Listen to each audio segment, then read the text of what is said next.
and currently 63 degrees in downtown Sylacauga. Good day for pickleball. Joining us this morning is Executive Director of Sylacauga Recreation Center, Parks and Rec, Steve Master. Steve, good morning. Good morning, sir. How are you? I'm well. Hope you are today. And speaking of pickleball, we're right on the edge of getting this thing going, aren't we? We're right on the edge. They've got the demo and everything done for the site. The site is prepared. We had one minor change in the contract that we're going to the council about Tuesday night.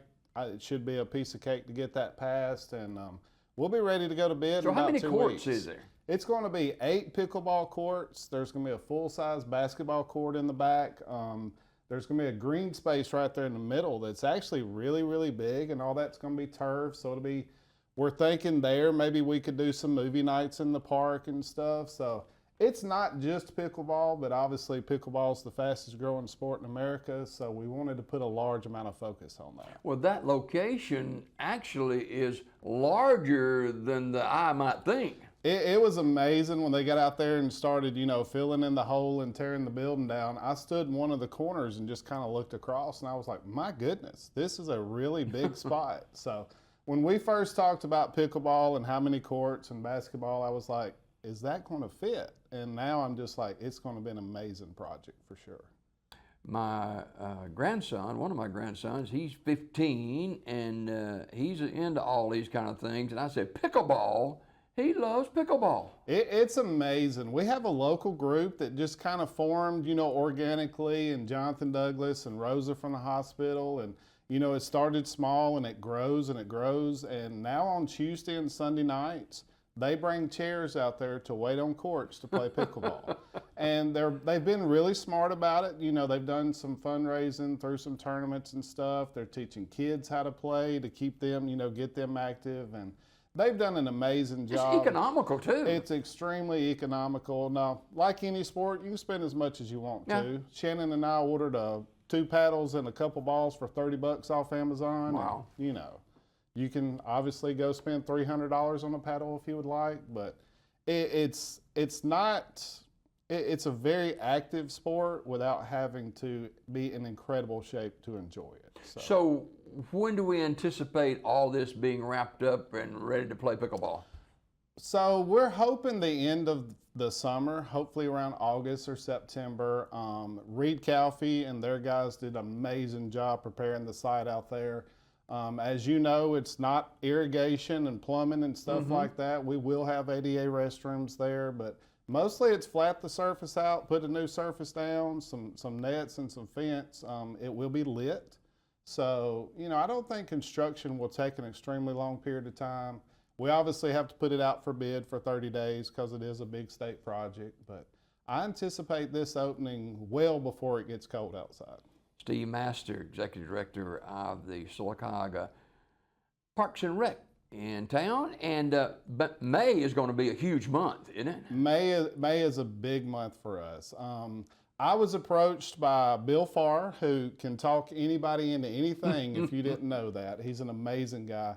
And he threw this idea around about bringing back Super Sports Weekend. And, I remembered as a kid being super cool and all these activities going on around town, but they had a great idea. So all the civic groups have teamed up. It's Rotary, Lions Club, Civitan, and Kiwanis. And they're going to help us run this project. And there's going to be sports all over town. If you look up at the flyer that they've posted for us, we're going to have cornhole is going to be at Bandits. We'll have pickleball, obviously, at Beth Yates Park. Disc golf on our brand new, course that we built out at Lake Howard. There's going to be a 5K trail run at Lake Howard, something we've wanted to offer for a long time. The skeet shoot is going to be headed up down at Orvis at Purcell Farms. Now this next one, how you going to do this? So the beach volleyball, as you know, we built sand courts out at Noble Park a couple years ago, and that was a Hunter Kane thing. That was a brainchild that he had, and he went out there and basically built it, him and Jim Armstrong, and we've done a few upgrades out there last year, and it needs some attention right now, and this is something to kind of kick us in the pants to redo that. But if you ride by on a Friday or Saturday night or like a Sunday evening, There's families out there playing. There's teenagers pulled up out there. It's lit at night. So it's been a really, really cool addition to Noble Park for sure. So how are we going to pull this Super Sports Weekend off? That's the cool thing. You know, a lot of these guys were freaking out. They're like, we got all these projects all over town and how we're going to do this. And I was like, guys, this is what we do for a living. You know, we do sports every year, 12 months a year. You know, we've got this. So we've got individuals that's pulling together each individual sport. I'll obviously float around and help.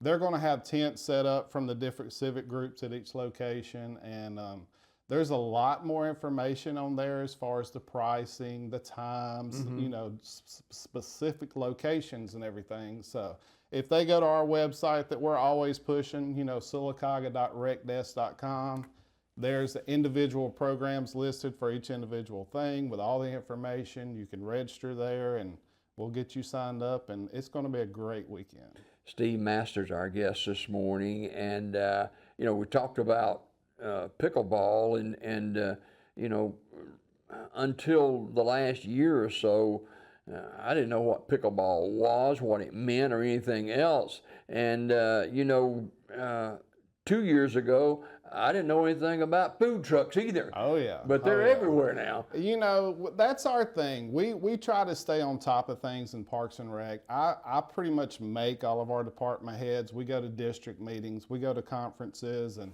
you know, my goal is to always bring those things to our hometown. Me and Shannon used to travel all the time to go to food truck rallies or, you know, fairs or Christmas things in villages. And, you know, I've always said, why can't we do that in Sylacauga, Alabama? And we have an amazing staff. You know, when I created the position for Lauren Layton, she's the exact person that I had in mind. And, you know, we want those things to be here. We want to stay in our community and see our friends and family at these events. And it's been a real hit so far. And so we got this event coming up, what, middle of May too, right? Yeah, we're going to kick the weekend off with a Food Truck Friday on May the 16th. She's got some great vendors. I know there's some that lines will start at 3 o'clock on that day. And then we kick off Saturday morning. We're going to have all the events. The only thing I don't like about the way we had to do it the first year is you can't really compete in multiple events. Okay. A lot of these are going on at the same time. Yeah. So maybe next year we spread it and started on Friday and ended on Sunday, but Saturday will be a busy day. Don't say that there's nothing to do in Sylacauga, Alabama in the middle of the weekend, because you can get up, you can be active, you can see your friends out there and have a good time. And then there's baseball. Oh, baseball. I was out there last night. I got a couple nephews that play, and they're kind of finishing up the regular season in USSSA out there, but Babe Ruth kicks off next week. Yep. I was sitting there looking through the roster, and we have a very strong Babe Ruth league this year. It was real exciting. You know, we have kids that go and play travel ball and, you know, play other parks for different reasons when they're 12 years old or whatever. But looking at that roster, we've got a lot of local school kids from all the different schools that's playing Babe Ruth again. It's going to be really good competition this year. I can't let you go without, every time I go by Noble Park, that new addition that we have there is fantastic, and congratulations to whoever brainchild this was for getting this done. It was another one of those conference things. Chris Blackman, he's the guy who I've put over all of our parks. He does an amazing job. We're redoing stuff right now down at Beth Yates Parks, painting the pavilion and everything. And that was a grant that he ran across. We went to a meeting, we applied for the grant. We saved a lot of money on that playground. About $175,000 that we got saved on that playground. And we never sit still at Parks and Recreation. Every time we finish an event or something, I say, what are we doing next? So at the budget hearings this year, you're going to see plans for us to redo something over there at Beth Yates Park and redo that playground. And, you know, we always want to put everything forward, and every year we want to make improvements, and that's the next part for us. Well, the playground at Noble Park now, you know, that thing has to be durable because it is used a lot. So hopefully folks are seeing the signs when they go to that playground. There's a QR code right there, and you can tell us what you like, tell us what you don't like. They actually send that information back to us, and we're going to use that information as we improve our other parks. The thing about Beth Yates Park, when I talked to the guys who are going to design it, I was like, now we got one just right down the road that has all these things. We need something different over here. We don't want just another option. We want to bring new things and exciting things to our town. So I've really challenged them for the landscape design on this park because I want it to be a beautiful spot. You know, you're on a corner, a pretty hard edge corner of a highway and streets and everything else. And we're trying to find ways to landscape it and bring everybody in where you can really focus and, you know, make it a place that can relax. Can you give us a little peek inside?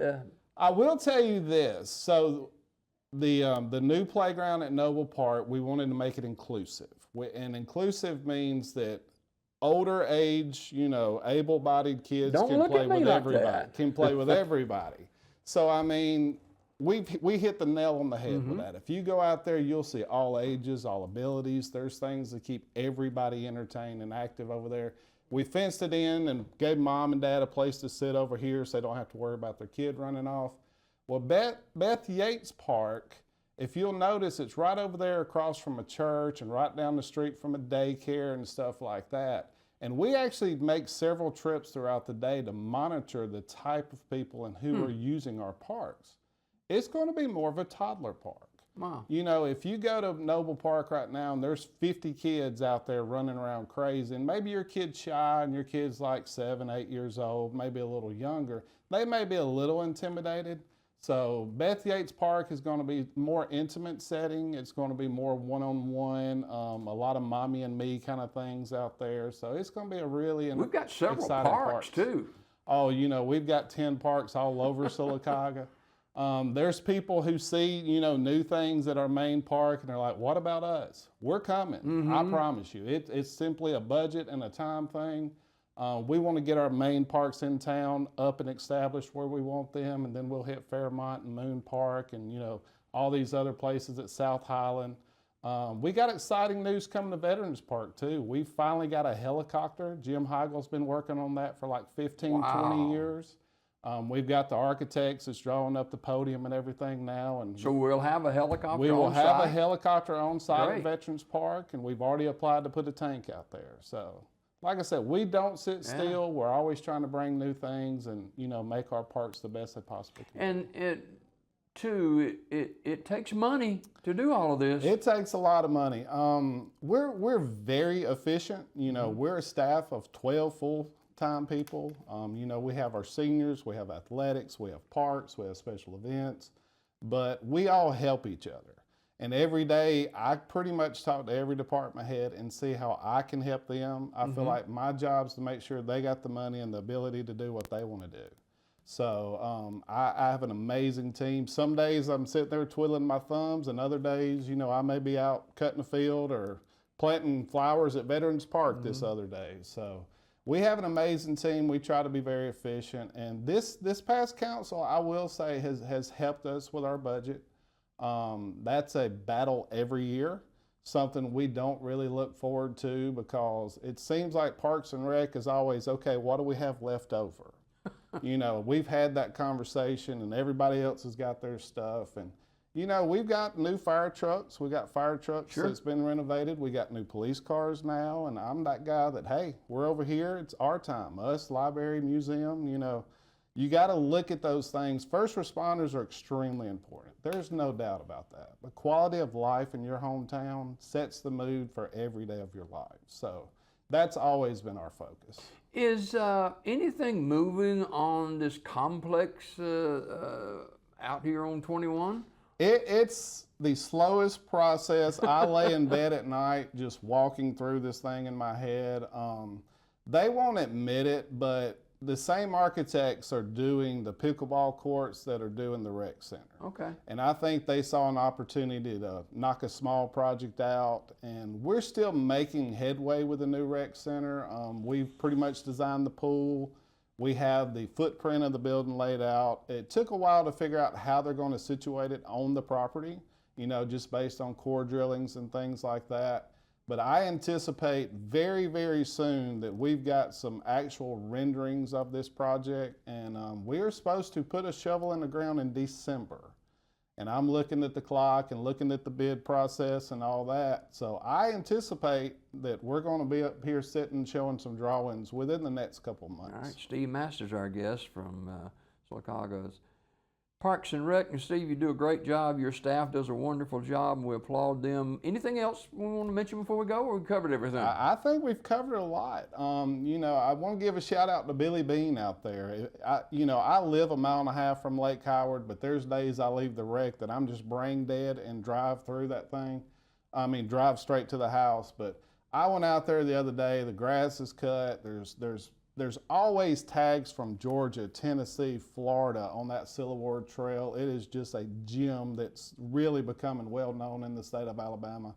And every time I go out there, everything's perfect. The trash is picked up, the grass is cut. They're finally supposed to pave our road and fix the bridge out there. So we're anticipating really bringing a lot of more things and more activities out at Lake Howard, and Billy does an amazing job. All right, Steve, thanks a lot for dropping by. Thank you, sir. We got more Daybreak just ahead. Don't go away.